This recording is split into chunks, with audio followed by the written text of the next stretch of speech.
notifications. Let's see if anybody hops on. It's Sunday, and usually I try to do lives later on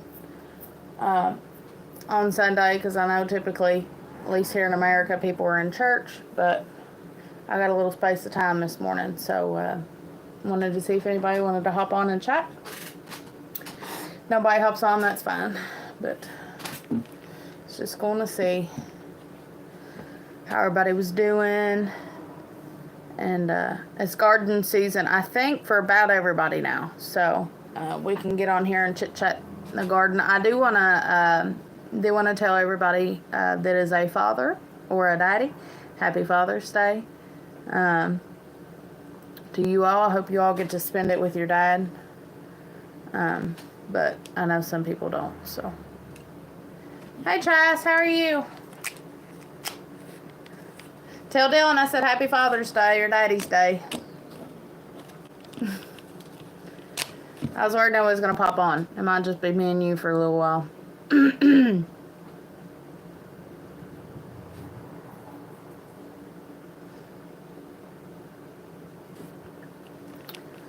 Alright, it looks like a few people's popped on. I was wanting to get on here. We're doing good. We're doing good. As you can hear it in my voice, I got a little bit of allergies this morning, so hopefully y'all be able to stand it. I don't want it to sound like nails on a chalkboard all morning. I'm okay, though. I just wanted to throw that out here, out there. But how's everybody doing? How are your gardens doing? We can talk about all kinds of stuff, but a lot of times our lives get off subject real quick. So I want to try to stick with farming and homesteading and gardening. And like I said in the beginning, I know, which nobody was on here, I don't think then, but I know that a lot of people are, I feel like about everybody is garden season now, from north to the south. I know the southern states are a lot deeper into gardening. If they started kind of when they were supposed to, a lot more people. That's good. That's good. I tell you what, weeding is a job, especially in this heat.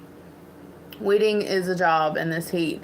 I did a video, I haven't edited it yet, but I did a video about hoeing around tomatoes, and I'll tell you what, I had weeds that tall around those tomatoes.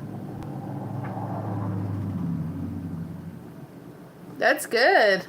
That's awesome. Something, I've got a video coming out, and Lord's will, I will probably have it up tomorrow morning. But I want to talk to you all about something. And what brought it to my mind was actually Chastity, who is on here, and another person. I am on Facebook. I'm on a Kentucky Gardeners Facebook page. Because obviously we're in Kentucky, and I posted a video of our garden. I kind of wanted to brag on it a little bit and show it off, and somebody commented and said, what is your watering system for that scale, for that size of garden? And we have a small garden compared to some. We have a large garden compared to some. I feel like we're kind of right in the middle for just like a homesteading garden. We can produce quite a bit. We do it kind of in a small, hi Eric. We do it kind of in a small area, but it is pretty, it's a lot of work. I'm not going to lie to you and say that it's easy. At that scale, I'm not going to lie to you and say it's just extremely difficult and it's the worst thing ever, because it's not. I love it. And because I love it, I can grow stuff at that scale. And I would even go larger if there was more room. Guaranteed. I would make the garden, I would make the garden a lot bigger if I could. But somebody had commented on my video and said, what is your watering system for that size and scale? That size and scale of the garden.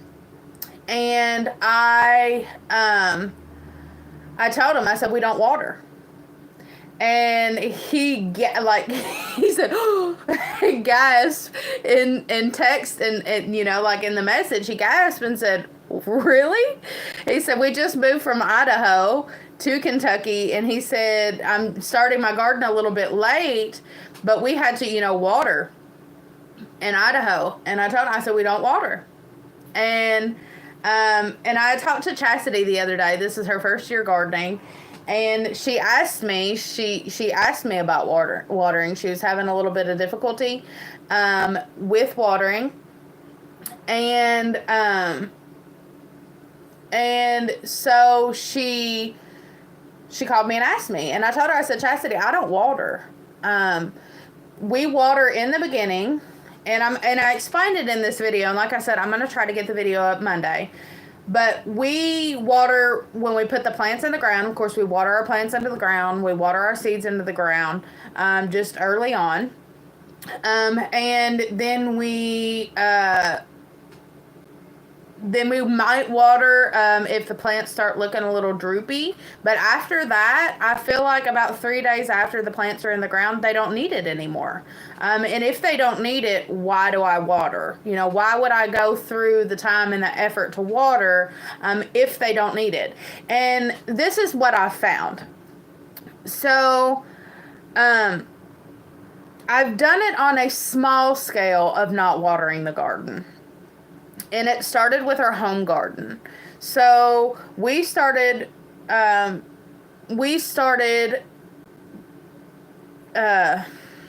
getting distracted. We started gardening out here. We started in our, what I call our kitchen garden now. And when we first started, you know, we've been taught to water. So we were either going out there in the morning, mostly in the evening because I'm not an early bird, and we were going out there and we were watering the garden. And hold on, guys, give me a second. Let me see. It's always something. Give me a second, guys. I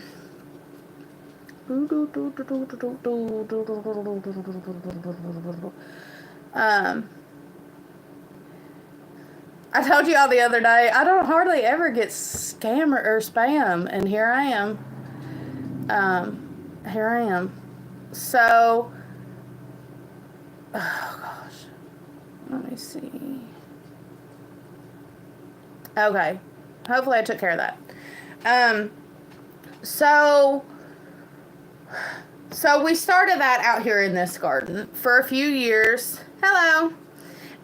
For a few years we started watering out here, and then we just quit.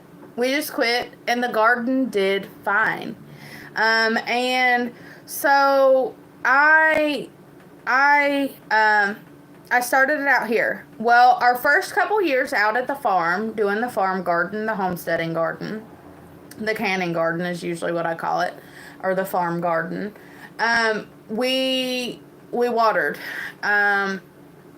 for just a split second, and having to carry 5-gallon buckets to the garden every single time I watered got ridiculous really, really fast. Now we have bought water hoses that can reach to the garden, but I have found that it's a lot better for the plants to not water them. And that sounds crazy because we've been told, plants need water. Plants need water. But here's the thing. So, yes, they do need water when they first start out. But you will find if you do not water, now when they're babies, like I said, you need to be watering them. You need to be, when you put seeds in the ground, you need to water. When putting plants in the ground that big, you need to water. Maybe about from the day of to maybe about 3 days after, if it does not rain. Do not water your plants if it rains. Let them have that natural rain. It's going to save you water. It's going to save you time. It's going to save you the stress of trying to get out there in the evening or trying to get out there in the morning. And guys, here's the thing. I'm a mom, and I have a million things that I need to do in the day. I'm also a homesteader and a farmer, and I have, like, my list is never ending. Like, whether it needs to be in the home or whether it needs to be in the farm or whether something needs done. I'm also a homeschool mom. And so, there's a lot of things that go on that are wrapped around my day. On top of that, I have a YouTube channel. And so I stay pretty busy. And I don't say that to brag, but I say that because I don't have the time every day to go outside and water. And what I found is, when I wasn't watering, one, is going to save me on time and money. Another thing is going to save me on stress of having to try to get out there before the sun comes up or when the sun goes down, because that's a whole nother thing too. You don't want to water in the dead of the day. You don't want to water in the heat of the day. Ultimately, you're going to cause issues for your plants. But all that to say that I have found that if I do not water my plants, but just a couple times in the very beginning, if I just stop watering and I allow either the rain to water them or them to just go through the drought. And guys, I've tested this in a drought. We had a drought last year. We did not water, but one time last year I got nervous in the beginning and I watered one time. That's it. One time. And the plants didn't even need it. If I do not water my plants and I allow them to make it through the drought, if I allow them to make it through the water, and I'm not saying if your plants are lagging over and they're, drooping and they look like they need water, not to water them. I'm saying if they don't look like they need water, if they're not drooping over, do not water them. And what that will cause your plants to do is to dig deeper. They're going to get deeper roots. They're going to grow them roots down into the ground to grab up that moisture and to grab up that dirt. Hello, how are you? They're going to grab up that dirt and the moisture in the ground. They're going to get them roots a lot deeper. So what does that mean? Well, that means stronger plants. That means drought-resistant plants. That means plants that can handle the wind and the rain and all that. So here's the thing. Awesome. Welcome. Thank you. Here's the thing is, if you're going to save seed, you want to save seed from plants that are strong. You want to save seeds from plants that are well producing. You want to save seeds from plants that produce for you the period of the time that the plants are supposed to produce. You also want to save plants that are drought resistant. And I say that because if you haven't noticed, the summers have been getting warmer. It's getting a lot hotter. We're going without rain a lot more, at least in our area we are in the summertime. And so because of that, our plants need to be strong. And in order for them to be strong, you have to allow them to be strong. It's just like a child. If you baby it and baby it and baby it and baby it, and you never teach it any life skills and you never make it strong, if you never make the child strong, when they get out into the world, they're not going to be able to make it. And you hear about a lot of times people that start seeds. They'll do what they call hardening them off. So they'll start a seed, they'll raise it up, they'll water it, they keep it under the light, they'll keep it under the heat, they'll keep it good and moist, and then they start sitting them outside. They start sitting them outside and letting maybe some of the cool air hit a little bit. They're letting the wind blow on them. They're letting them get sun, and they go from being babies to all of a sudden having to manage all of these outdoor things, rain, sun, all of that. And a lot of people too start seeds in, I've seen people start seeds in like milk jugs. And they'll start the seeds in the milk jugs. They'll have the top on them. And as long as they're in that milk jug, it doesn't matter if it rains, snows, or whatever. If it's above a certain temperature, then that plant will be okay. And so that's the same concept that I want to talk to you all about. We want to try to help ourselves out as much as possible. I'm a work smarter, not harder person. I've always have been that way. When I'm presented with an issue, I try to logic my way out of it. I try to make things faster. I'm not somebody that likes things to go slow. I'm very impatient, and I'm very wrapped around finding a solution for an issue. And so my solution to the issue of not being able to get out there in the early mornings or not being able to get out there in the late evenings every single day and carrying 5 gallon. I don't know if you all are aware though, a 5-gallon bucket full of water is no fun. And especially since I have a larger scale garden and I'm having to water it, 1 5-gallon bucket of water is 1 row. Like, that's all I'm getting out of it. And let me see, I have 5 rows of just tomatoes. I have 5 rows of just tomatoes. That's not including the corn and the cucumbers and the potatoes and the raised beds and all that. And so my solution to that was just not watering the garden. It was just kind of hardening off the plants. It was making the plants stand on their own. And since we have done that, since we made it through the drought, since I haven't watered, but just the only time the plants that are in the ground have gotten water was in the first 3 days that they were put in the ground, or the seeds. I watered the seeds in. Hello, how are you? I watered the seeds in. Besides that, the only rain or water they've gotten is the spring water, is the water or the sky, the rain. It is the only other water that has gotten is from the rain. And so, yes, we've had a lot of rain this spring, but if we didn't, the plants would have had to stand on their own. They would have had to make it on their own. I'm not going to allow the plants to die. I'm not going to allow them to shrivel up. But if they're not shriveling up, they'll be okay. They'll be okay. Here's the thing, and I had said it in a video before. I think I edited it out because it sounded rude when I said it. But the plants, listen. The Lord made plants to survive without humans. They've been doing it for thousands of years. Like trees have been producing fruit without humans for years. You know, like used to people just went out and found their food. They didn't grow their food at home. And so although it's been for hundreds of years we've been growing gardens, berries still grow out naturally. Tomatoes, ground tomatoes, or the original tomatoes, still grow out in the wild naturally. Not the tomatoes that we know now, but ground tomatoes and natural tomatoes that come up, they grow out. They pop up in our garden, and I rip them up out of the ground. They come up naturally in our garden. Here's the thing, too, is like, what about volunteer plants? Like, you know, like you have a volunteer plant that comes up in your garden.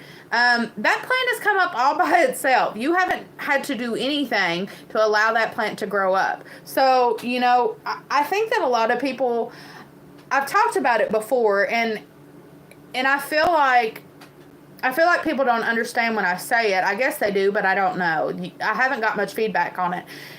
Gardening is not rocket science. That's going to be my motto for the entire year. Gardening is not rocket science. Quit making gardening harder on you than it needs to be. Quit making it hard to produce food. It's not that hard. Is it a lot of work? Absolutely. It's work, but it's not hard. It's not, don't make it harder on you than it needs to be. Don't think through all these things and, you know, like, I don't know, like people overdo it. They overthink into it. Put it in the ground. Water it when you put it in the ground. Let it grow. You don't have to add fertilizer to it if you don't want to. You don't have to, if the bugs start eating it up, guess what? You don't even have to put anything on it to allow the bugs to not eat it up. Just let them have it. I mean, if you don't make it harder than what it needs to be. And I feel like people just overcomplicate, especially in the modern age of the internet. People want to tell you, they want to make it harder than what it is. Guys, I have been gardening for over a decade. I've done it in a greenhouse. I've done it in the ground. I've done it in raised beds. And it's all the same. It's all the same. The only thing that you need to worry about is just meeting that plant's needs. If it looks like it needs water, water it. If it's got weeds growing around it, pull up the weeds. If you want your plant to retain moisture, hill it up around the bottom. It's just these simple things. Give your plants space to grow. Give them room to breathe. And that's it. That's it. That's the, I'll probably do a video on this. That's the main parts of gardening. Making sure that the plant is getting enough water. Making sure that they're not being choked out by weeds. Making sure that they have room to grow. And if you want them to retain moisture, hill them up around the bottom. And these are all the things that we do. And so far, if the garden continues the way it has, it'll be okay. Like, it's going to be okay, you know, like, as long as, you know, something don't just come in and absolutely obliterate the garden, we'll be okay. It's going to produce food. It has in years past. And so, you know, like, it's not, don't make it hard on yourselves. And I feel like in the YouTube age, and just watching other YouTube guys, I watch YouTube videos too. I watch other homesteaders too. And a lot of times I just see people making it more difficult. I just see people making it harder than what it is. I just see people, you know, I see people stressing about watching those people making those videos of their hard gardens, and then stressing and thinking they can't do it. Or stressing and thinking they need this or they need that. If you've watched our last video, it was our garden tour video. And actually, since then, our garden has taken off. And I want to do another garden tour video because it's gotten so much better looking since then. But that was a long video, and I was like, people probably are not even going to make it through it. But if you watch our garden tour video, I talk about different things in that garden tour video. But one of the main things that I talk about is our cucumber trellis. And I tell you all in that video that we have bought those cattle panels or hog panels, whatever you want to call them, this year.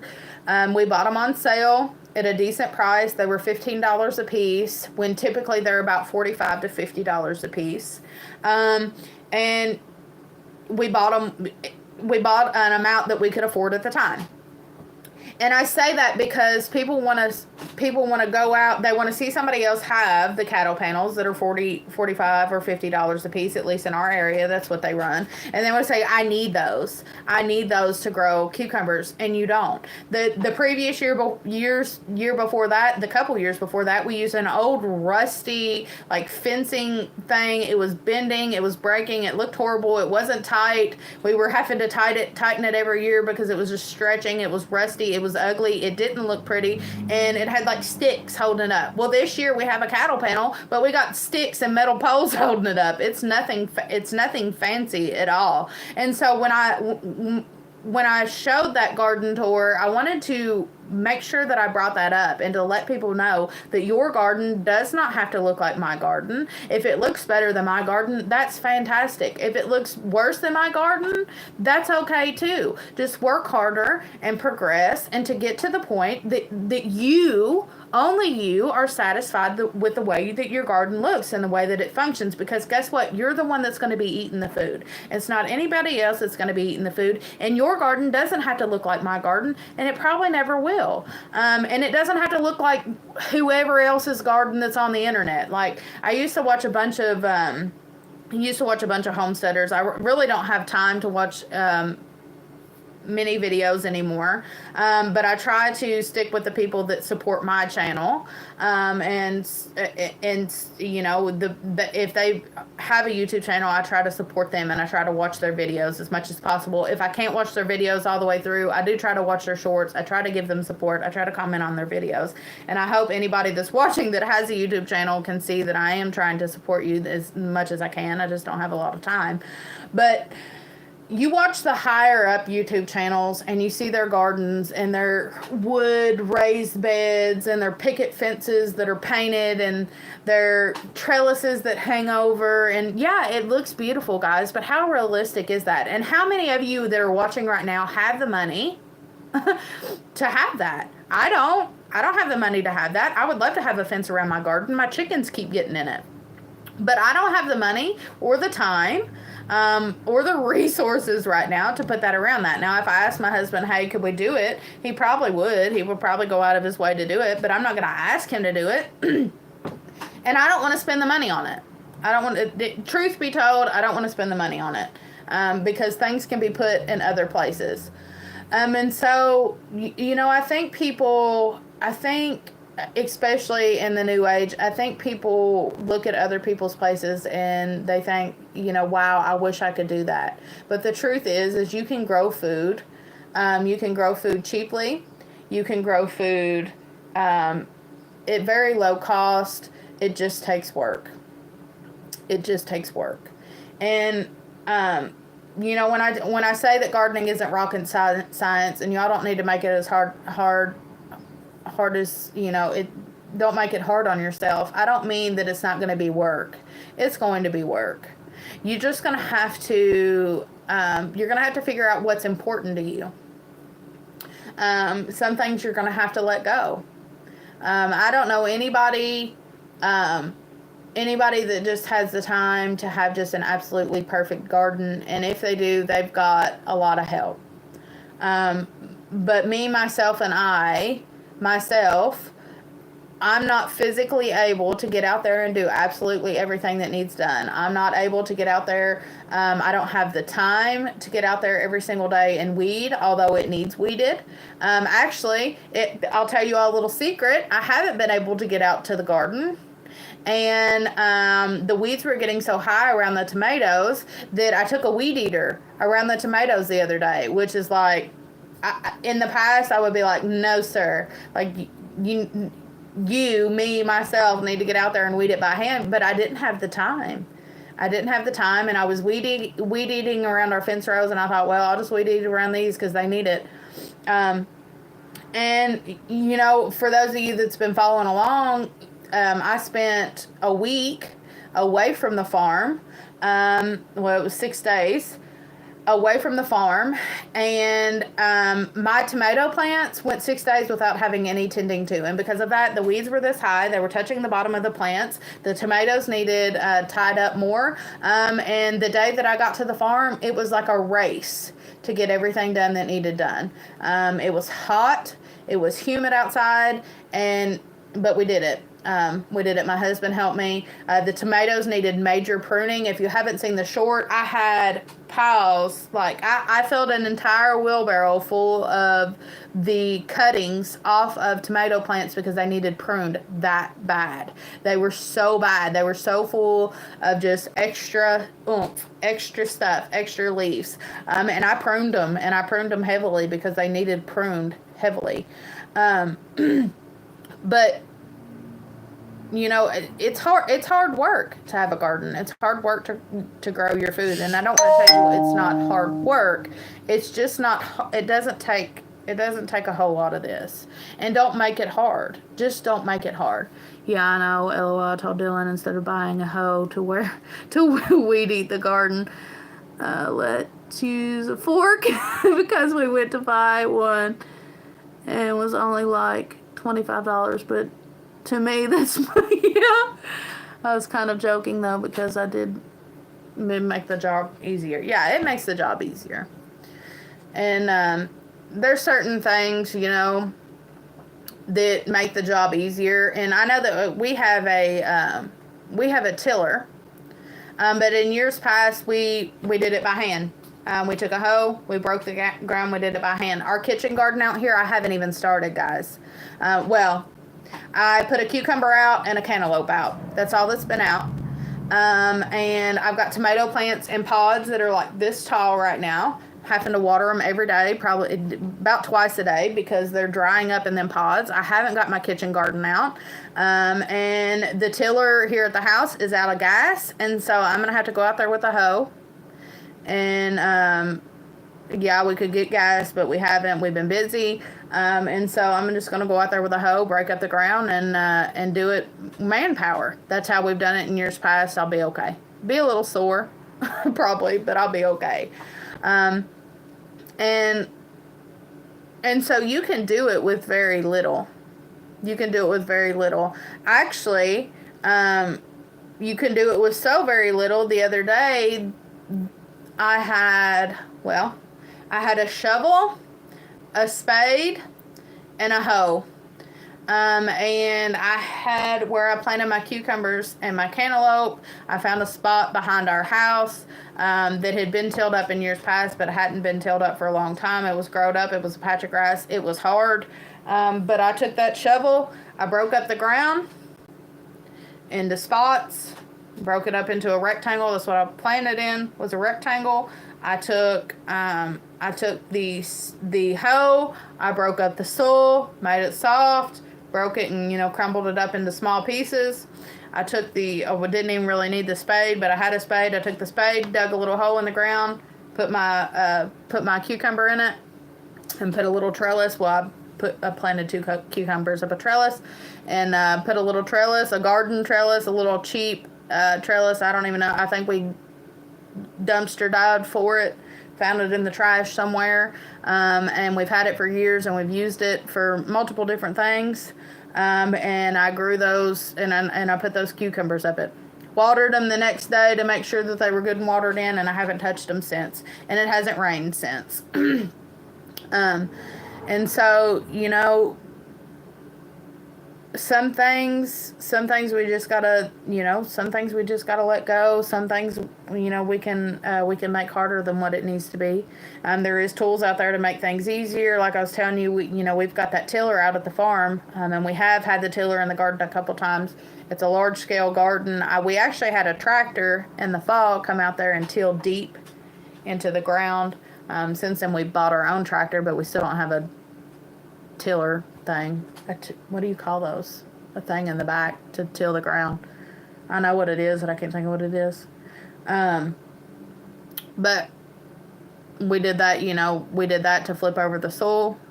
But guys, we're very basic around here. And I would love to have like a pretty picture perfect garden. I'd love to have, like my picket fence painted and all that. But it doesn't have to be that way to grow food. And I was talking to Chastity about it, and I had told her we had discussed in years past about growing a garden, and I told her, I said, you'd love it. You'd love growing a garden. And, she's got 4 young children, and she's like, I think it's just going to be too hard to get out there. And every time I've talked to her, she's talked about how much she loves it. She's talked about how much she loves being in the garden, and how much she, just loves the experience of it. She had loved growing flowers, and so I knew, I knew that she would love to just have a vegetable garden, and she does. She loves it, and she's enjoyed it. And so you have to love doing it. And I feel like the only way to love doing it is not making it hard on yourself. If you make something so hard, if you set it up so high that you just make it hard on yourself, then you're not going to enjoy it. You're not going to love it. And I've heard a homesteader talk about how they just didn't love being out in the garden. They just didn't love growing food because it was hard. Which they lived in a kind of weird climate where it's hard to grow food. But you can make it not enjoyable. You can hurt yourself by making it too hard on yourself. You can make it a job and a chore instead of something that you just love going out there and doing. And so don't do that to yourselves. Save yourselves now from that. Don't make it a chore. Make it something you love to do. Here's the thing is, like, it's super hot, but I love being out in the garden. Like, it don't matter. Like, it could be 100 degrees outside, and you're probably going to catch, I'll have a towel. Y'all have seen me in videos. I'll have a wet towel around or a wet rag or a wet towel around my neck, and I'll be out there working, getting sunburnt and getting all that green tomato juice on my arms, and I don't care. Getting dirt underneath my fingernails, getting my feet dirty, I don't care, and it's because I love it. Because I enjoy every bit of it. And in order for me to enjoy every bit of it, I've made it not hard on me. It takes a lot of love for something to be outside doing hard manual labor while sweating in 100-degree temperatures. Like it takes, you got to really love it in order to do that. But I've made it enjoyable. Love it a lot. It's hard to get put there so much. But I'm trying to process sometimes. But when baby gets older, yeah, it'll get better. Well, here's the thing, Chastity, too, is this is your all's first year of like growing a personal garden for yourself, and you're gonna find things that work better for you. You're gonna find things that you can do that are. You're gonna be able to tweak stuff. You're gonna be able to find out what you enjoy growing, and then again what you enjoy cooking with or eating or using to cook with. You're gonna find things that you don't like. You're gonna find different ways to do different things, and the more you do it, and you kind of tweak it here and there, you're gonna find that it's gonna be easier, especially when the kids get older. It's gonna be easier, and it's gonna be more enjoyable for them too, which I know that they already, your older ones already enjoy it now. But just getting out there and just growing food and being outside is just super fun. And those of you that have followed along for a long time know that I love just being outside. Did I block? I believe I blocked Eric. Eric, are you on here? I think I did. Oh no. I got to thinking he's not saying anything. Well.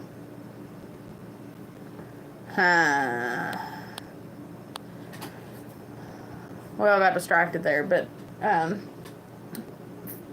for those of you that don't know, we just love being outside as a family. We love, just being outside in general. We spend majority of our time outside.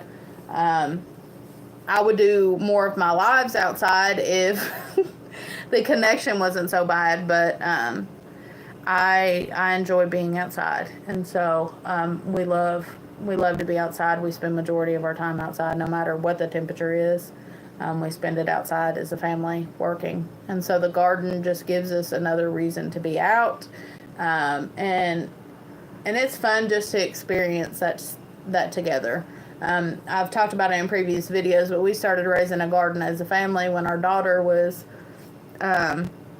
in between 1 or 2 years old, and some of my favorite memories of her when she's little was being outside and in the garden. There's a specific picture that we've saved from when she was little, and she's got dirt all over her mouth and all over her hands, and she was in the garden eating the dirt, and just being out there, and just she was covered in dirt, and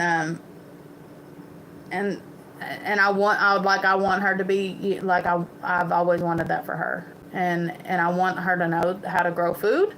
And she does know how to grow food. That's the thing, is she does know how to grow food, and she does know how to use these different things for cooking and things like that. She enjoys being in the kitchen.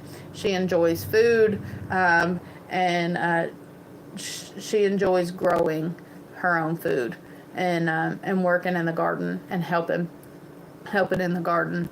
And so, gardening, if you have a family, can not only be, like therapeutic for you, because it is for me. Like it's therapy for me. I love it.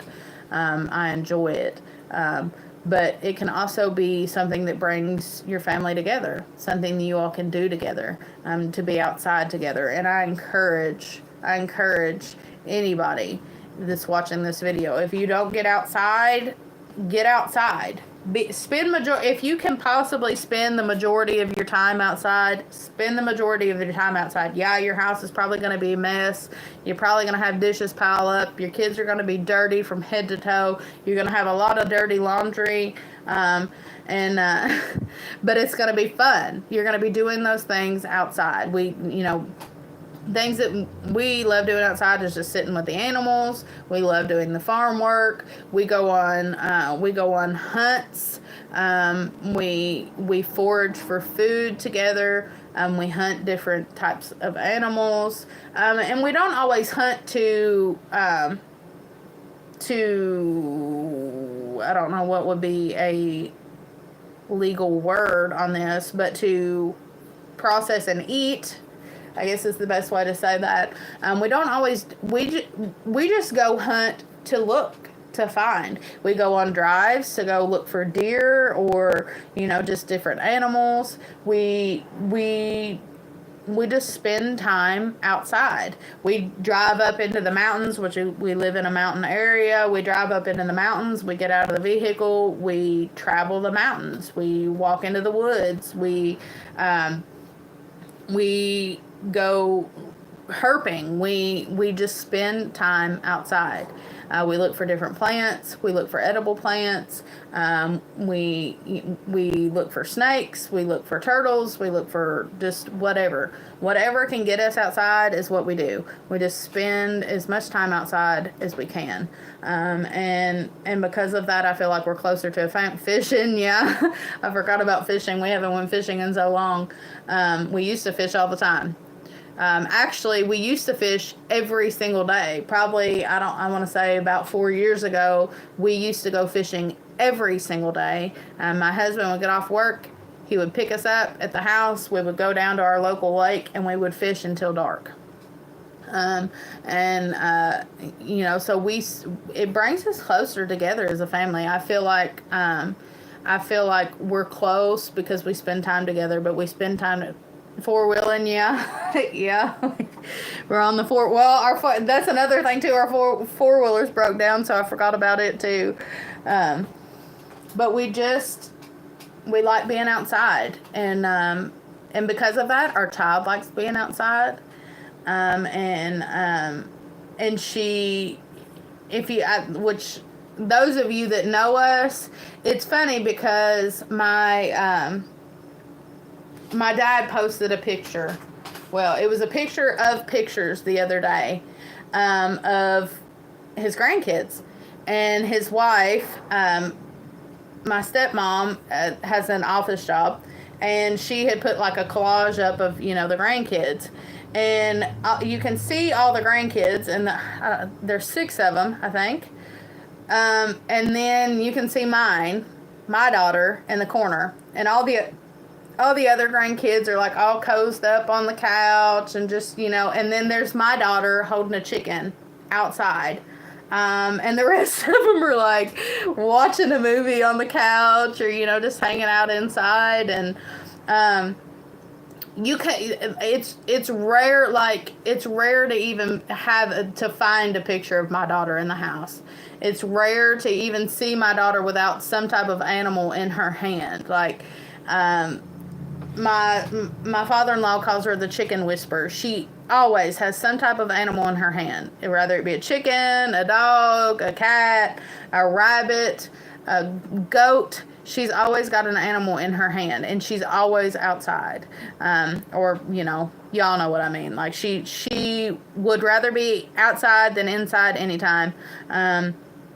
And we spend majority of our time outside. And I feel like because of that, she'll have a love for the outdoors.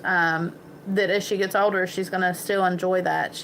If she has children, she's gonna enjoy doing those things with her children.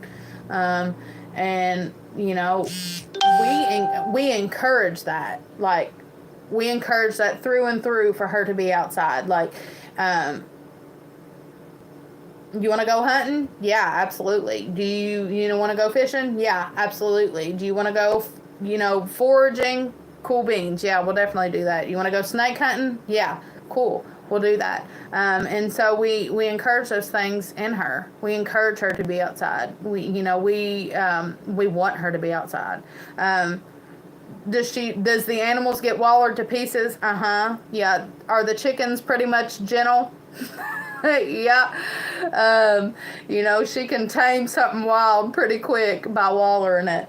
But we encourage those things. We encourage those behaviors in her. And I feel like it's going to make her, have a love for the outdoors that you're not going to see out of a lot of children these days. And she has an awareness of animals. She has an awareness of being outdoors. I talked about, I think on another live, about how we've taught our daughter to read body language on animals. How she, well, we've taught her, and she has discovered it on her own, to read body language on animals. I don't know how many kids outside of being a farm kid can do that. How many children can look at an animal, a dog, a cat, a chicken, a horse, a cow, a pig, a goat, or whatever, and look at it and read their body language and know whether they're in danger or not? A lot of people's automatic reaction, and even adults to this day, will be scared of an animal, just for no reason. Like, they'll just be scared of an animal because they're scared of the animal, but they're scared of the animal because they don't know how to read its body language. So their mind is telling them that they're just constantly in danger. I don't know how many people are just like absolutely scared of dogs. Like, people are terrified of dogs. But if you learn how to read an animal's body language, if you're around the animal enough, and like I said, we've taught our daughter to read body language with horses and, cows and all that. The larger animals that can, really, really hurt you. A horse can really, really hurt you if you don't understand how to be around a horse. And so these are skills that we've taught her from a very young age. I think she was maybe 4, or I'm going to say maybe 4, I guess, when we first got horses. She was younger than that when we had cows. We've had ducks. We've had goats. We've had rabbits. We've had dogs. We've had cats. We've had, this and that. And she has a very wide understanding of having to, of how to read their body language. And she doesn't have a fear of those animals, and because she doesn't have a fear of those animals, she doesn't end up in a situation that she shouldn't, be in. A lot of people will have a fear of an animal and then end up getting hurt because they're scared of that animal. Instead of just stopping and kind of figuring out how to read that body language. Like, a lot of times people will see a dog and they'll run. Well, that's like the worst thing you can do, is run from a dog, because the dog is just going to chase you. Same thing with a horse. If you don't pay attention to a horse and their body language, you could get hurt very, very, very, very, very quickly. And horses can change like that. And so you have to know how to interact and react around horses. Same thing with cows. You can get hurt very quickly. Chickens are the same. Rabbits are the same too. Rabbits people see them as sweet and things like that. But you have to learn how to interact and react around rabbits. They can hurt you pretty severely and then cause some damage. But like I said, we just encourage those behaviors in her. We encourage her to waller the animals and to be outside. And she has a love and enjoys it. Come here. Yeah, I love being around my animals. She has a love for the outdoors and she enjoys it. Well, guys, we've been on for 48 minutes and 25 seconds right there. So I think I'm going to hop off. I just wanted to get on here. Chastity said hey. Hi. I just wanted to get on here and chit-chat for a little bit and just see how everybody was doing. Like I said, I am going to try to get that video out about watering. If you are interested in that, you can check it out. Lord's will, I'm going to try to get it up for Monday. So tomorrow, it'll try to be up. I usually try to get them up pretty early in the morning. So, guys, I appreciate y'all. Thank you all so much for watching and hanging out and chit-chatting. And I hope everybody is doing well. God bless y'all. We'll see you later. Bye. Bye. Love you too, Chas. Oh.